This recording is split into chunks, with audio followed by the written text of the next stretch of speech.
Hello students, 10th Maths Chapter 2 Numbers and Sequence la example 2.27 இந்த வீடியோல பார்க்கலாம். Determine the general term of an AP whose 7th term is -1 and 16th term is 17. 7th term T7 வந்து -1 கொடுத்திருக்காங்க, T16 வந்து 17 value கொடுத்திருக்காங்க. நம்மளுக்கு general term TN என்ன, general term என்ன அப்படி இந்த AP ஓட general term என்ன அப்படின்றத நம்ம சொல்லணும். So T7 is equal to -1, T16 is equal to 17 அதை given எழுதிக்கோங்க.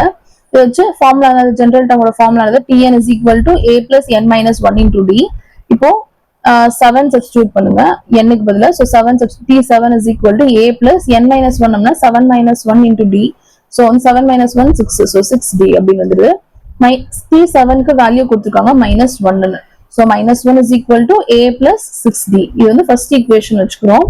அடுத்து இதே மாதிரி T16 க்கு கண்டுபிடிக்கணும். இதுல வந்து 16 சப்ஸ்டிட்யூட் பண்றோம் n க்கு பதிலா. சோ T16 ஓட வேல்யூ என்னது 17. சோ 17 டைரக்டா போட்டுக்கோங்க, which is equal to a plus n minus 1. அதாவது 16 minus 1. 16 minus 1 னா 15. 15d. இது வந்து செகண்ட் ஈக்குவேஷன் வச்சுக்கிறோம். First equation second equation solve பண்ணி வேல்யூஸ் கண்டுபிடிச்சலாம். a ஓட வேல்யூ d ஓட வேல்யூ கண்டுபிடிச்சிட்டு அப்புறம் tn ஃபார்முலால நம்ம சப்ஸ்டிட்யூட் பண்ணா வேல்யூ வந்துரும். ஜெனரல் டேர்ம் என்ன அப்படி நமக்கு கிடைச்சிரும். சோ first equation அது -1 which is equal to a plus 6d அது எழுதிட்டு 17 is equal to a plus 15d அதை எழுதிக்கிறோம். சைன் சேஞ்ச் பண்றோம். சேஞ்ச் பண்ணும்போது a கேன்சல் ஆகுது. 6 minus 15d அப்படின்னா -9d, -1 minus 17 அப்படின்னா -18. so d is equal to -18 divided by -9 இது டிவிஷன்ல வருது. so -18 by -9 minus கேன்சல் பண்ணிட்டோம் அப்படின்னா இது 1 டைம் இது 2 time. so is equal to 2. d ஓட வேல்யூ 2 அப்படின்னு கிடைச்சிச்சு. இந்த d ஓட வேல்யூ வந்து ஃபர்ஸ்ட் ஈக்குவேஷன்ல சப்ஸ்டிட்யூட் பண்றோம். so substitute d in 1 substitute பண்ணோம் அப்படின்னா a plus 6 into 2 which is equal to -1. 6 into 2 அப்படின்னா 12. so a plus 12 is equal to -1.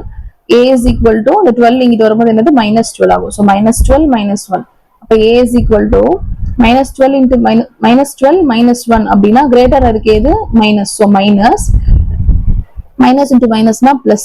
so 12 plus 1 அப்படின்னா 13. so -13. a ஓட வேல்யூ என்னது -13 அப்படின்னு கிடைச்சிருக்கு. d ஓட வேல்யூ 2 அப்படின்னு கிடைச்சிருச்சு. இது ரெண்டையும் நம்ம tn ஃபார்முலால சப்ஸ்டிட்யூட் பண்ண போறோம். அப்ப tn is equal to a plus n minus 1 into d. அதுல a க்கு பதிலா என்னது -13, d க்கு பதிலா 2 அப்படின்றத சப்ஸ்டிட்யூட் பண்றோம். so tn is equal to -13 plus n minus 1 into d க்கு பதிலா 2 சப்ஸ்டிட்யூட் பண்ணிருக்கோங்க.